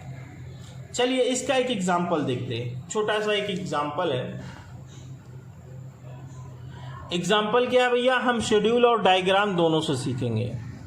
मैं इसके साथ एक बात और कहना चाहता हूँ आप लोगों को, आपसे छोटी सी रिक्वेस्ट कह लीजिए या फिर ऐसा कह लीजिए, आपके काम की भी चीज़ है, क्योंकि आप लोग हॉस्टलर हैं। काफ़ी ऐसे बच्चे होते हैं जो पढ़ाई करते हैं और रूम लेके रहते हैं, अकेले रहते हैं या फ्लैट लेके रहते हैं दोस्तों के साथ। तो आपको कुकिंग वगैरह का भी शौक़ हो सकता है, कुकिंग करते होंगे। कभी अच्छा बनता है, कभी ख़राब बनता है। हम लोग भी बनाते थे तो शुरू में बहुत ख़राब खाना बनता था। तो कुछ कुकिंग वगैरह से अगर सीखना चाहते हैं तो मैं आपको एक चैनल जो है बता सकता हूं, जहां से आप आसानी से कुकिंग करना सीख सकते हैं। लेडीज़ हब नाम का एक चैनल है, मेरे एक फ्रेंड का है। उसने काफ़ी कुछ मुझे भी सिखाया है कुकिंग में। आज मैं अच्छी कुकिंग कर लेता हूं अब। लेडीज़ हब नाम से ये चैनल है, आप इसको सब्सक्राइब कर लीजिए। देखिए सब्सक्राइब करेंगे और बेल आइकन आएगी तो आप चाहें तो इसकी ऑल नोटिफिकेशंस को ऑन कर लीजिए ताकि जो भी वीडियोस आएँ वो आपको मिल सके। ठीक है, इसमें कुछ टोनर वगैरह भी बनाना सिखाते हैं, मंचूरियन बॉल्स और दही भल्ले, है ना, आप लोग को काफ़ी पसंद होंगे। इसमें अलग अलग तरह की वीडियोस हैं, खास करके चिकन रेसिपीज़ भी अच्छी खासी हैं, बिरयानी भी हैं, सॉफ्ट ड्रिंक्स भी हैं, काफ़ी कुछ आपको मिलेगा। इसमें से काफ़ी कुछ मैंने सीखा भी है उससे। ठीक है, कॉफ़ी बनाना, जैसे कि मुझे बहुत पसंद है कॉफ़ी, कोल्ड कॉफ़ी, है ना, कॉफ़ी बनाना मुझे बहुत पसंद है। आप लोग भी सीख सकते हैं, आप इस चैनल को सब्सक्राइब कर सकते हैं। अगर आपको पसंद आए, कुकिंग करना आपको पसंद है तो आप इसको सब्सक्राइब कर लीजिए और सीखते रहिए, देखते रहिए और चैनल को सपोर्ट करते रहिए। लेडीज़ आपको भी सपोर्ट करिए। ठीक है, गुड लक। शेड्यूल और डायग्राम में हमारे पास अनुसूची दी हुई है। देखो, हमारे पास पहला ऑप्शन है। पहला ऑप्शन क्या है? हम जीन्स बनाना चाहते हैं और शर्ट बनाना चाहते हैं। हमारे पास कंपनी है, क्लॉथ्स की फैक्ट्री है, यह क्लॉथ की इंडस्ट्री है, हम कपड़ा बनाते हैं। तो हमारे पास जो भी पैसा लगाना चाहते हैं तो हम जीन्स में लगाएं या शर्ट में लगाएं या दोनों में लगाएं। हमारे पास कई ऑप्शन है। पहला ऑप्शन क्या है? हम एक भी जीन्स ना बनाएं, 0 जीन्स। तो हम कितनी शर्ट बना सकते हैं? 30 शर्ट। कितनी शर्ट बना सकते हैं? 30। अगर हमें थोड़ा सा जीन्स में बढ़ाना है, हम 1 यूनिट इंक्रीज कर रहे हैं, हम 1 पीस जीन्स की बनाना चाहते हैं, तो भैया हमें थोड़ा सा शर्ट को छोड़ना पड़ा। क्यों? 2 शर्ट अब नहीं बन पाएगी। क्यों? जो पैसा यहाँ पे खर्च हो रहा था बेटा, अब वो जीन्स बनाने में थोड़ा सा खर्च हो गया, इसलिए हम शर्ट सिर्फ 2 यूनिट कम कर देंगे और 1 जीन्स बना लेंगे। अच्छा, 2 जीन्स बनाना चाहते हैं, हमें थोड़ा सा और छोड़ना पड़ा शर्ट में। हम और जीन्स बनाना चाहते हैं, हमें थोड़ा और छोड़ना पड़ा शर्ट में। हम और जीन्स बनाना चाहते हैं, हमें थोड़ा और छोड़ना पड़ा। हम सारे का सारा पैसा जीन्स में लगाना चाहते हैं, शर्ट में हमने 1 भी पैसा नहीं लगाया, तो हमने शर्ट को बनाया ही नहीं। तो हमारे पास कई ऑप्शन हैं कि हम चाहें तो थोड़ा जीन्स बनाए, थोड़ा शर्ट बनाए, चाहे तो सिर्फ जीन्स बनाए, चाहे तो सिर्फ शर्ट बनाए। ठीक है, तो ये सब सोचना पड़ता है एक प्रोड्यूसर को। अब देखिए, एक बात इससे निकल के आती है, rate of substitution, marginal rate of substitution. देखिए, हम जब 1 यूनिट बना रहे थे, जब 1 भी जींस की यूनिट नहीं बना रहे थे, तो हम कितनी यूनिट बना रहे थे? 30। अब देखिए चेंज कितना आया। हमने 1 जीन्स बनाई तो हमें 2 यूनिट, कितनी यूनिट छोड़ना पड़ा? 2 यूनिट। फिर 1 जीन्स और बनाई तो 28 से देखिए कहाँ पे आ गए? 24 पे। हमें 4 यूनिट शर्ट की और छोड़ना पड़ा। हम 3 यूनिट जीन्स बना रहे हैं तो हमें 6 यूनिट, 24 से हम कहाँ आ गए? 18 पे। ठीक है, हमें शर्ट की और यूनिट छोड़नी पड़ी, क्योंकि हम 1 यूनिट और जीन्स की बनाना चाहते हैं तो हमें शर्ट की 1 और यूनिट छोड़नी पड़ेगी। हम अगर 1 यूनिट और चाहते हैं बनाना तो हमें और भी शर्ट छोड़नी पड़ेगी। हमें पता चला अब तो पैसा ही नहीं बचा, सारा का सारा पैसा जीन्स में लग गया, शर्ट में लगाने के लिए कोई पैसा बचा ही नहीं। सॉरी, यहाँ 8 रहेगा और यहाँ 10। ठीक है, तो यहाँ से 8 का चेंज आया था और यहाँ पे देखिए कितने का चेंज है? 10 का। तो ये क्या है? Marginal rate of substitution. ठीक है, जितना हम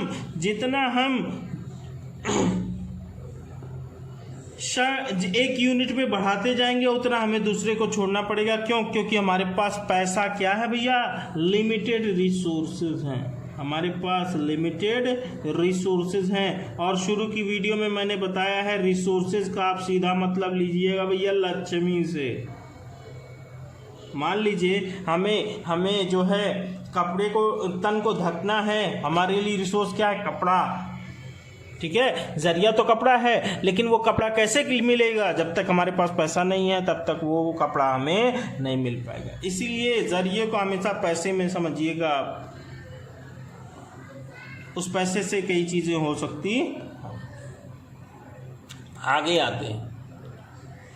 कि भैया इसी को ग्राफ में प्रेजेंट करना है, ग्राफ में प्रेजेंट करना है। तो देखेंगे कि भैया ग्राफिकल रिप्रेजेंटेशन क्या है इसकी। आपको ऐसे बनाना पड़ेगा बेटा, ये शेड्यूल बनाना पड़ेगा, ये डायग्राम बनाना पड़ेगा, आप अपनी कॉपी में बनाते रहिएगा, ठीक है। देखिए हम एक भी यूनिट, ये इसको बोलते हैं ओरिजिन, ओ पॉइंट है, ये हो गया एक्स एक्सिस, ये हो गया वाई एक्सिस, ठीक है, ये हो गया ओरिजिन। ओरिजिन पे देखा हम एक भी यूनिट यहां पे हम रख देते हैं बेटा जीन्स को, और यहां पे हम रख देते हैं शर्ट्स को। अब देखिएगा, बात को समझिएगा, समझने की कोशिश करिएगा प्रॉपरली। जब हम एक भी जींस नहीं बना रहे थे तो हम शर्ट कितनी बना रहे थे बेटा? 30 यूनिट। कितनी यूनिट बना रहे थे? 30 यूनिट बना रहे थे। जब हम एक यूनिट जींस बनाने लगे तो हमें कितनी शर्ट बनाने का मौका मिला? 28। देखिए एक यहां चला जाएगा, है ना, ये हमारे पास है पहला ऑप्शन। दूसरा ऑप्शन क्या हमारे पास? हम एक यूनिट और 2 यूनिट जींस की बनाना चाहते हैं, तो 2 यूनिट जींस बनाएंगे तो हमें सिर्फ कितने बनाने का मौका मिलेगा शर्ट को? 24। हमें कितना मौका मिलेगा बनाने को? 24।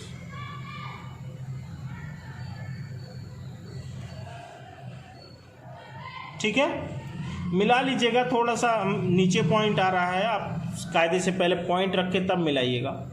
हम पहले मिला दिए थे, बाद में पॉइंट रख रहे हैं। एक यूनिट और जींस में बढ़ाना चाहते हैं, 3 यूनिट जींस की बनाना चाहते हैं। अब बताइए, हमें थोड़ा और शर्ट को कम करना पड़ेगा, क्योंकि पैसा हमारे पास लिमिट में है। पैसा हमारे पास 1,000 रुपये, हम उसी 1,000 में काम चला रहे हैं। तो बताइए 1,000 रुपये अगर हम जींस में ज़्यादा खर्चा करेंगे तो शर्ट को छोड़ना पड़ेगा। हम और आगे आए तो हम और नीचे चले आए भाई, ऐसे ही और नीचे चले आए भाई। 4 यूनिट पे गए तो हमें सिर्फ 10 मिला, और जब और चले गए तो हमें सिर्फ जीन्स ही मिली 5 यूनिट, शर्ट एक भी यूनिट नहीं मिली, 0 यूनिट रही। ठीक है, तो हमारे पास अलग अलग ऑप्शन हैं, तो इसका नाम दे देते हैं ए बी। पहला कॉम्बिनेशन था ए, दूसरा क्या था बी, तीसरा क्या है सी, चौथा क्या है डी, पांचवा क्या है ई, और छठवा क्या है एफ। हमारे पास कई ऑप्शन हैं। हम ये यहाँ पे इस पॉइंट पे मतलब 10 यूनिट शर्ट बनाए और 4 यूनिट जीन्स बनाए, तब भी हमारा 1,000 रुपये पूरा खर्च हो जा रहा है। या फिर आगे चलते हैं, 18 यूनिट जो है, 18 यूनिट हम जीन्स की शर्ट की बनाएं और जीन्स की हम 3 यूनिट बनाएं, तब भी हमारा कितना खर्चा हो जा रहा है? पूरा 1,000। मतलब पूरा का पूरा पैसा हम इस्तेमाल कर ले रहे हैं। जब हम इस लाइन पे हैं तो मतलब हम अपना पैसे का पूर्णतः इस्तेमाल कर रहे हैं। अच्छा, इसके अंदर होंगे तो हम अपने पैसे को पूर्णतः इस्तेमाल नहीं कर रहे हैं। अच्छा, जितना हमारे पास पैसा है बेटा, उससे हम इस लाइन तक पहुंच पा रहे हैं। क्या इससे हम बाहर आगे सामान बना सकते हैं? भैया सीधी सी बात कहें तो औकात ही नहीं अपनी। हम 1,000 रुपये खर्चा करना चाह रहे हैं, 1,000 रुपये में भाई हम यहां तक नहीं पहुंच सकते। हम इसी लाइन पे रह सकते, इसी लाइन के अंदर बना सकते। इसके अंदर नहीं बनाएंगे, क्यों? क्योंकि हमारे पास 1,000 पूरा है, हम पूरा खर्चा करेंगे। हम अपने पैसे को पूरा इस्तेमाल करेंगे। कम इस्तेमाल क्यों करें भाई? हमारे पास पैसा इतना है तो हम इस्तेमाल करेंगे, जाहिर सी बात है, सिंपल। आगे चले तो जितने भी कॉम्बिनेशन है, हर कॉम्बिनेशन पे हमारा पैसा पूरा खर्चा हो जा रहा है। हम कम इस्तेमाल नहीं कर रहे। चाहे हम एक भी जींस नहीं बना रहे थे, सारा का सारा शर्ट ही बना रहे थे, तभी हम खर्चा कितना कर रहे थे? 1,000 रुपये। और जब पूरा का पूरा शर्ट ही बना रहे हैं, पूरी की पूरी जींस ही बना रहे हैं, एक भी शर्ट नहीं बना रहे, तब भी हम पैसा कितना खर्चा कर रहे हैं? 1,000। तो हम हर जगह पे 1,000 खर्चा कर रहे हैं, लेकिन हमारे पास ऑप्शन ढेर सारे हैं।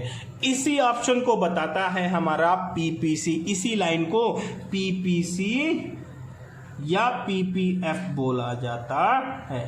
प्रोडक्शन पॉसिबिलिटी कर्व या प्रोडक्शन पॉसिबिलिटी फ्रंटियर, ठीक है। उत्पादन संभावना वक्र हिंदी में बोला जाता है उत्पादन संभावना वक्र। और रेट ऑफ सब्स्टिट्यूशन को बोला जाता है प्रतिस्थापन की दर, प्रतिस्थापन की दर, ठीक है। और प्रोडक्शन पॉसिबिलिटी मतलब उत्पादन संभावना, उत्पादन संभावना,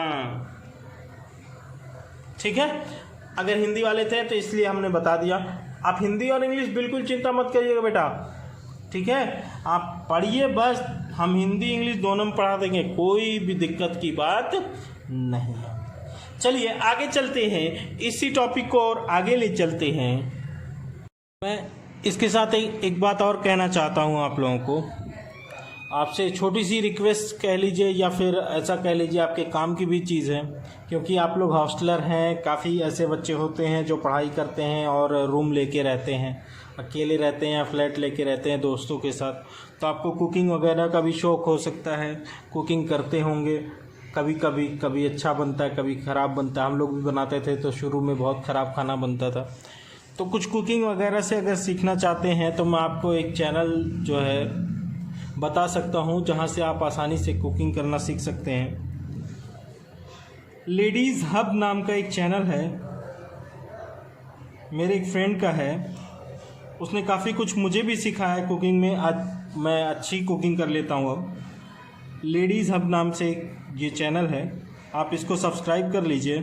देखिए सब्सक्राइब करेंगे और बेल आइकन आएगी, तो आप चाहें तो इसकी ऑल नोटिफिकेशंस को ऑन कर लीजिए, ताकि जो भी वीडियोस आएँ वो आपको मिल सके, ठीक है। इसमें कुछ टोनर वगैरह भी बनाना सिखाते हैं, मंचूरियन बॉल्स और दही भल्ले, है ना। आप लोग को काफ़ी पसंद होंगे। इसमें अलग अलग तरह की वीडियोस हैं, खास करके चिकन रेसिपीज़ भी अच्छी खासी हैं, बिरयानी भी हैं, सॉफ्ट ड्रिंक्स भी हैं, काफ़ी कुछ आपको मिलेगा। इसमें से काफ़ी कुछ मैंने सीखा भी है उससे, ठीक है। कॉफ़ी बनाना, जैसे कि मुझे बहुत पसंद है कॉफ़ी, कोल्ड कॉफ़ी, है ना। कॉफ़ी बनाना मुझे बहुत पसंद है, आप लोग भी सीख सकते हैं। आप इस चैनल को सब्सक्राइब कर सकते हैं। अगर आपको पसंद आए, कुकिंग करना आपको पसंद है, तो आप इसको सब्सक्राइब कर लीजिए और सीखते रहिए, देखते रहिए और चैनल को सपोर्ट करते रहिए। लेडीज़ आपको भी सपोर्ट करिए, ठीक है। Good luck. Properties of PPC, देखिएगा दो तरह की प्रॉपर्टीज़ होती हैं। गुण क्या है? वो दो तरह के गुण होते हैं इसमें। पहला गुण है कि भैया कॉनकेव टू द ओरिजिन, जो पॉइंट होता है, ये जो पॉइंट है ओरिजिन उससे कॉनकेव होती है। देखो कॉन्वेक्स ऐसे कहा जाता है और कॉनकेव ऐसे कहा जाता है, ठीक है। अवतल, अवतल बोला है, ठीक है। उत्तल और अवतल, इसको उत्तल, इसको अवतल। कह रहा है जो पीपीसी कर्व है, प्रोडक्शन पॉसिबिलिटी कर्व है, वो अवतल होती है, कॉनकेव होती है। क्यों ऐसा होता है? आपने देखा होगा कि चेंज कैसे था जीन्स का और शर्ट का।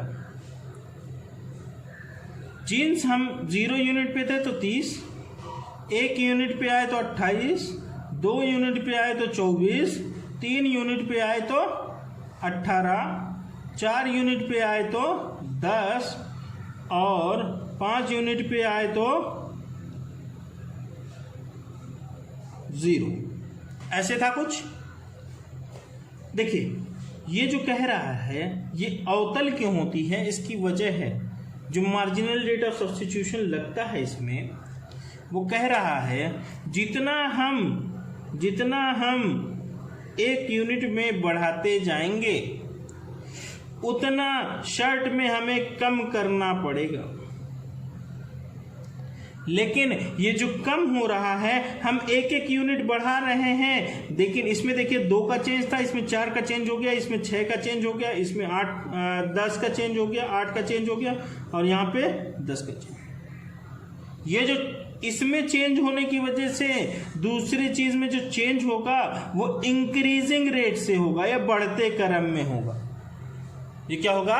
बढ़ते क्रम में होगा, इंक्रीजिंग रेट से इसकी वजह पड़ती। It is because to produce each additional unit of X, मान लो जींस जो है एक्स है और ये वाई है, तो कह रहा है जितना हम एडिशनल यूनिट एक्स की बनाते जाएंगे उतना ही एडिशनल जो है वाई को हमें छोड़ना, सैक्रिफाइस करना पड़ेगा। लेकिन जो सैक्रिफाइस होगा वो सैक्रिफाइस का रेट हर यूनिट के साथ बढ़ता चला जाएगा। सैक्रिफाइस पहले में 2 सैक्रिफाइस किया, फिर 4 सैक्रिफाइस करने लगा, रेट बढ़ गया इसका, 6 सैक्रिफाइस करने लगा, 8 सैक्रिफाइस करने लगा, 10 सैक्रिफाइस करने लगा। तो कह रहे अगर सर अगर ऐसा होता कि हम 1 2 3 4 5 और 5 4 3 2 1 0, मतलब जीन्स और शर्ट में बराबर चेंज होता, तब क्या होता सर? तब क्या होता? ये जो पीपीसी है ना बेटा, ये जो ऐसे बन रही है ना, वो ऐसे नहीं बनती, ऐसे बनती, स्ट्रेट लाइन बनने लगती। क्या बनने लगती? स्ट्रेट लाइन बनने लगती। ऐसा क्यों होता? क्योंकि इन दोनों का चेंज हमेशा ऐसे था, ज्यादा था।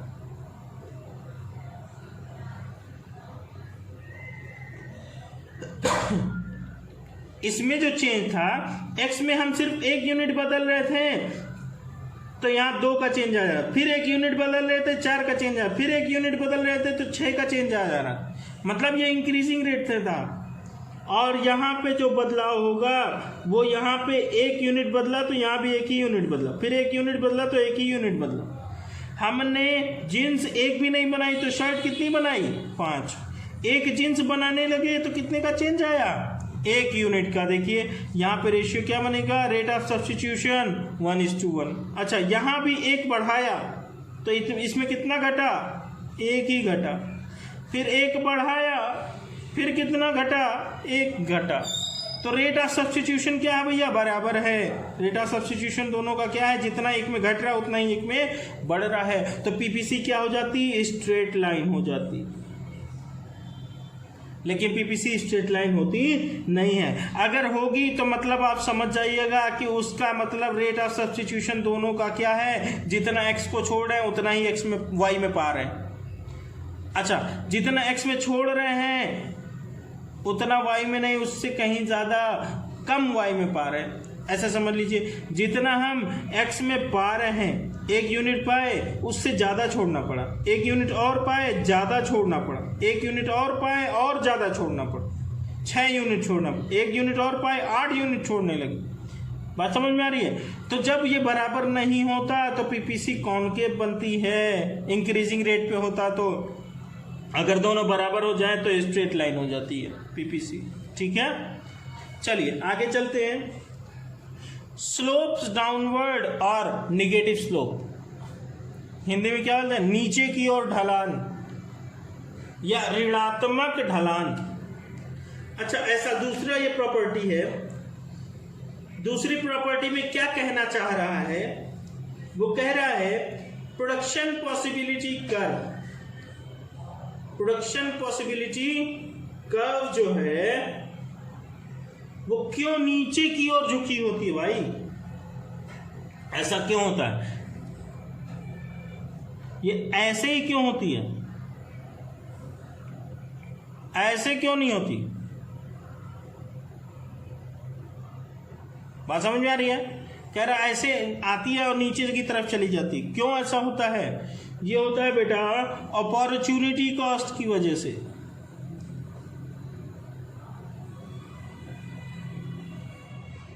अपॉर्चुनिटी कॉस्ट होती है बेटा कि जब एक चीज पाने के लिए हम दूसरी चीज का त्याग कर रहे हैं। मतलब हमारे पास एक ऑप्शन था, हमारे पास, हम पिछले पेज पे आपको ले चलते हैं, नेक्स्ट पेज पे पिछले पेज पे आ गए।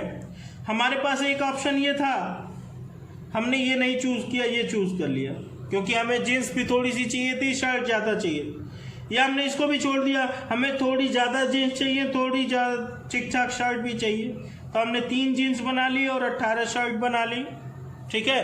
तो ये हमारे पास हमने क्या किया, इससे बेहतर ऑप्शन क्या हो सकता था? अगर हम ये नहीं चूज करते तो हम क्या चूज करते? वो वाला ऑप्शन अपॉर्चुनिटी कॉस्ट कहा जाता है।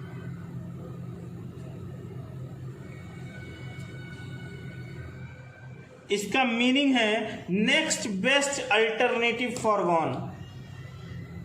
Next best alternative foregone.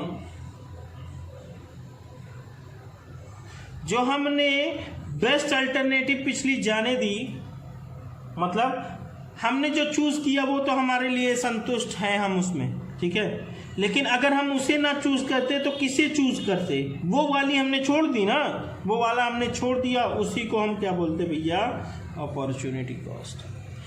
तो ड्यू टू अपॉर्चुनिटी कॉस्ट। और एक बात ये भी कि भैया हमें अगर किसी एक चीज में ज्यादा प्रोडक्शन चाहिए तो हमें दूसरी चीज का त्याग करना पड़ेगा। इसकी वजह से ये हमेशा पीपीसी इस तरह से बनती,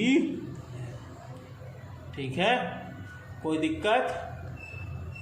चलिए, अगर आपको वीडियोस पसंद आती हैं तो आप इसको लाइक, शेयर और सब्सक्राइब करिएगा, दूसरों तक शेयर करिएगा ताकि आपकी तरह वो भी पढ़ाई कर सके। अब हमारा central problem of an economy क्या हो गया? खत्म, ठीक है। Good luck.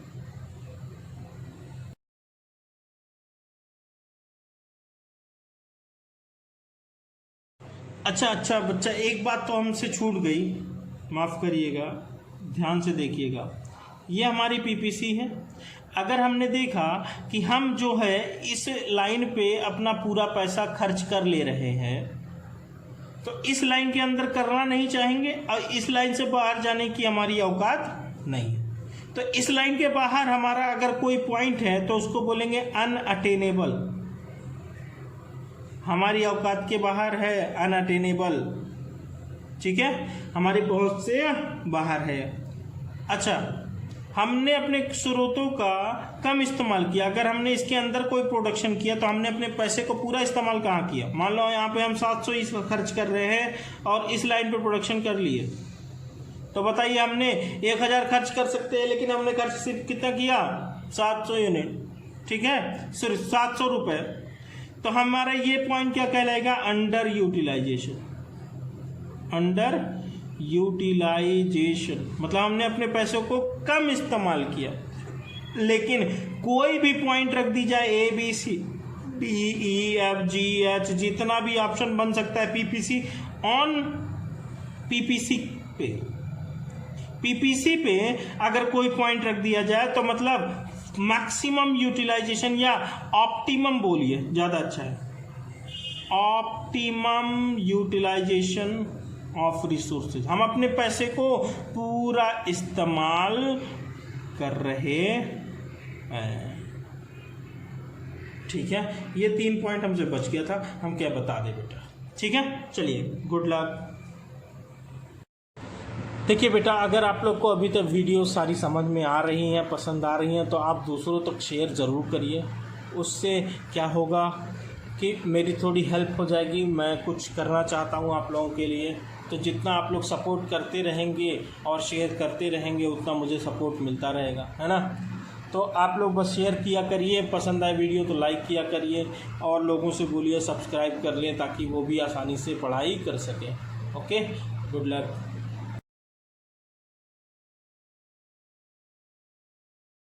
Hello and welcome to the commerce at home. आज हम लोग पढ़ने वाले हैं पीपीसी को। पीपीसी के बारे में मीनिंग उसकी तो लास्ट वीडियो में हम लोग पढ़ चुके हैं, लेकिन इसके बारे में थोड़ी सी कैरेक्टरिस्टिक्स हैं कि पीपीसी बढ़ भी सकती है, कम भी हो सकती है। अब ये बढ़ना घटना पीपीसी का जो है 2 तरह का होता है, शिफ्टिंग या रोटेशन। जो चेंज होता है पीपीसी में वो 2 तरह का होता है, पहला शिफ्ट हो सकता है, दूसरा रोटेट।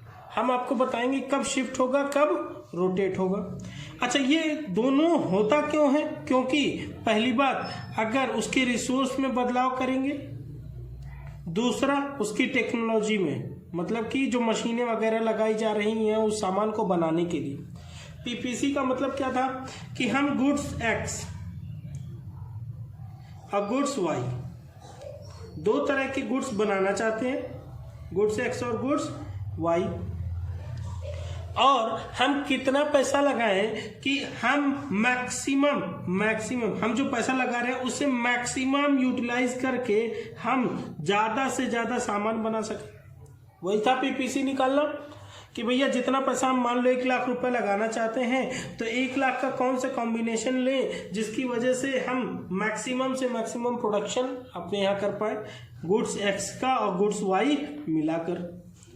अच्छा, ऐसा भी होता है कि ये बढ़ भी जाए, आगे की तरफ हो जाए पीपीसी, ये घट भी जाए, पीछे की तरफ हो जाए पीपीसी।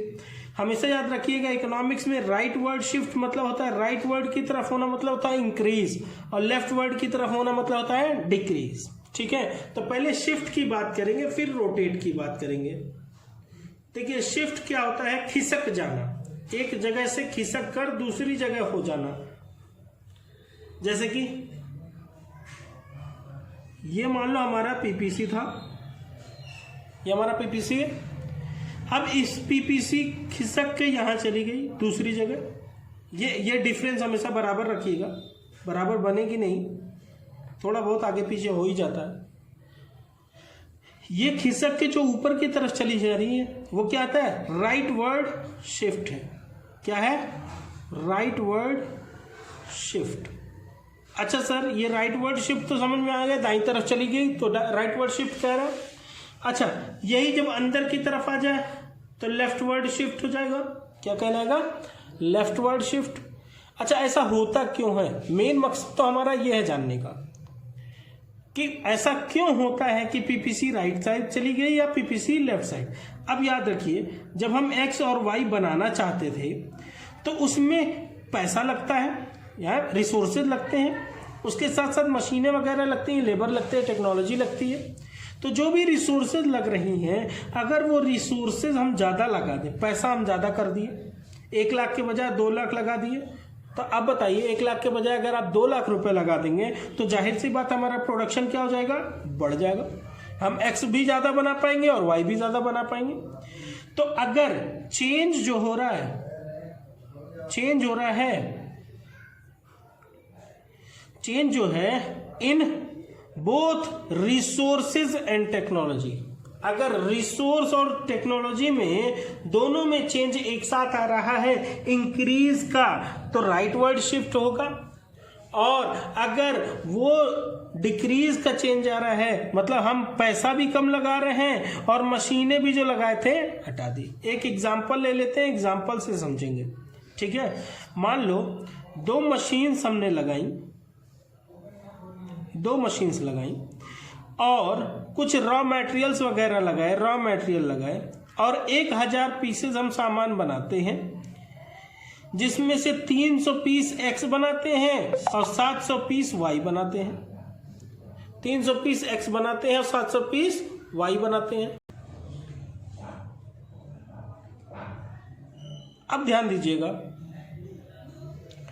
जो हमारी पीपीसी बन रही थी वो नॉर्मल यही पीपीसी बन रही थी। मान लो एक्स को हम 300 पीस बना रहे हैं, वाई को हम 700 पीस बना रहे हैं। पैसा कितना लगा रहे थे, 1 लाख रुपए लगा रहे थे। कितना लगा रहे थे बेटा, 1 लाख रुपए।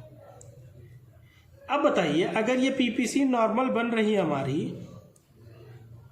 कब बढ़ जाएगी, अगर हम मशीन 3 लगा दें, मशीन क्या लगा दें, 3 तो मशीन कर दें, रॉ मटेरियल और ज्यादा लगाने लगे, तो जाहिर सी बात हमारा प्रोडक्शन भी क्या हो जाएगा, ये बढ़ जाएगा। 600 हो गया, मान लो ये 1000 हो गया, तो पीपीसी क्या हो जाएगी, एक्स में भी बढ़ जाएगी और वाई में भी बढ़ जाएगी। एक्स भी बढ़ जाएगा और वाई भी बढ़ जाएगा।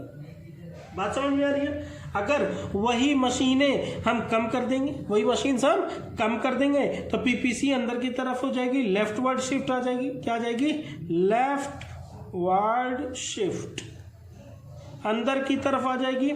ये क्यों हुआ, क्योंकि हमने रिसोर्सेज भी घटा दिए उसके और टेक्नोलॉजी भी घटा दी उसकी। मशीनें भी अब 2 के बजाय 1 कर दिया हमने, 2 के बजाय मशीन कितनी कर दी, 1 कर दी, जिसकी वजह से हमारा प्रोडक्शन क्या हो गया, एक्स का भी घट गया और वाई का भी घट गया। बात समझ में आ रही है। अब आते हैं रोटेशन पे, कब रोटेट होगी। ठीक है, तो ध्यान दीजिएगा बेटे, बात यहाँ पे ये है कि मान लो ये नॉर्मल पीपीसी है, बार बार ये एग्जांपल लेना पड़ेगा, ये नॉर्मल पीपीसी है, चेंज मतलब था नई पीपीसी बन जाना, ठीक है। अपना पॉइंट छोड़कर एक्स भी बढ़ गया था और वाई भी बढ़ गया था, या एक्स भी घट गया था और वाई भी घट गया था, तो इसकी वजह से शिफ्ट। रोटेट कब होती है? जब ये चेंज ना एक्स के गुड्स और वाई के गुड्स, मान लो जो चेंज हो रहा है वो एक्स बनाने वाला मशीन जो है, एक्स सामान जिससे बनता है, मान लो वो जीन्स है, एक्स नहीं है वो जीन्स है, और वाई क्या है? शर्ट। अब जीन्स वाली मशीन से शर्ट तो नहीं बनाएंगे हम, दो मशीनें लगी थी, एक मशीन जीन्स की, एक मशीन शर्ट की। अब एक मशीन जीन्स की लगी, एक मशीन शर्ट की लगी है, पैसा उतना ही लग रहा है, रॉ मटेरियल लग रहा है, जिसकी वजह से हम 500 जीन्स बना रहे थे और 500 शर्ट बना रहे थे। अगर जीन्स वाले में बदलाव आया और वाई वाला पूरा एकदम कांस्टेंट, वाई का रिसोर्सेज और टेक्नोलॉजी, मतलब मशीन अभी उतनी ही लगी है, मशीन एक ही लगी है, और रॉ मटेरियल 500 पीस बनने के लिए आता था, आज भी 500 पीस ही बनने के लिए आ रहा है। तो बताइए, अगर हम सिर्फ एक्स में बदल दें, एक्स के हम एक और मशीन ले आए, दो मशीन कर दिया एक्स की, अब बताइए सिर्फ एक्स का प्रोडक्शन बढ़ेगा, वाई का तो उतना ही बनेगा क्योंकि उसके पास एक ही मशीन है और वो अपने मशीन का पूरा इस्तेमाल कर रहा है। तो एक्स से सिर्फ बढ़ गया, तो बताइए वाई वहीं रहेगा लेकिन एक्स क्या हो जाएगी? इंक्रीज हो जाएगी। इसी तरह अगर एक्स एक मशीन थी, अगर हमने उसको हटा दिया, एक्स को कम कर दिया, सिर्फ लेबर लगा के जो है मशीन को आधा घंटा ही चलाते हैं, 1 घंटा ही चलाते हैं, तो जाहिर सी बात है एक्स अब कम बनने लगेगा। तो ठीक उसी तरह अंदर की तरफ भी आ सकती है। तो ये सिर्फ जो है रोटेट हो रहा है, अपनी जगह से थोड़ा घूम जा रही है। क्यों घूम जा रही है? क्योंकि सिर्फ एक गुड्स की टेक्नोलॉजी या रिसोर्स में फर्क पड़ रहा है। यहाँ पे शिफ्ट क्यों हो रहा था? क्योंकि दोनों गुड्स की टेक्नोलॉजी और रिसोर्स में फर्क पड़ रहा था, और यहाँ पे सिर्फ एक गुड्स की टेक्नोलॉजी या रिसोर्स में फर्क पड़ रहा है। दूसरा एक एग्जाम्पल वाई वाले के लिए ले लेते हैं। अगर सोचो सिर्फ x को हम कांस्टेंट रख देते, x में कोई बदलाव नहीं करेंगे, x को कांस्टेंट रखेंगे, जितना बना रहे थे सामान उतना ही बनाएंगे, और y को हम क्या कर रहे हैं? y की मशीनें बढ़ा रहे हैं, तो भैया राइट की साइड चला जाएगा,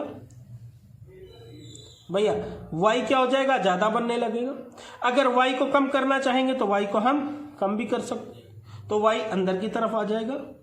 ठीक है, ये क्या है? ये रोटेशन कहलाएगा।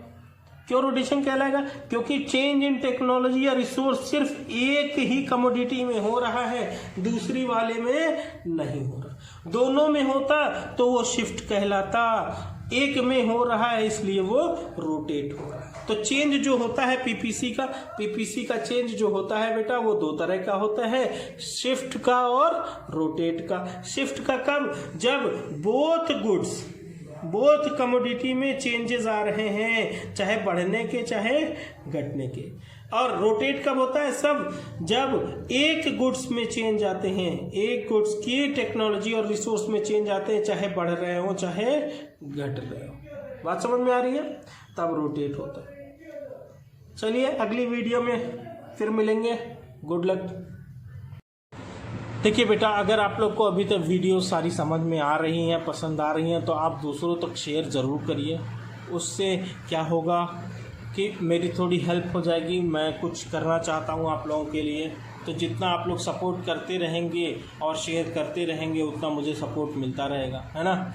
तो आप लोग बस शेयर किया करिए, पसंद आए वीडियो तो लाइक किया करिए, और लोगों से बोलिए सब्सक्राइब कर लें ताकि वो भी आसानी से पढ़ाई कर सकें। Okay, good luck.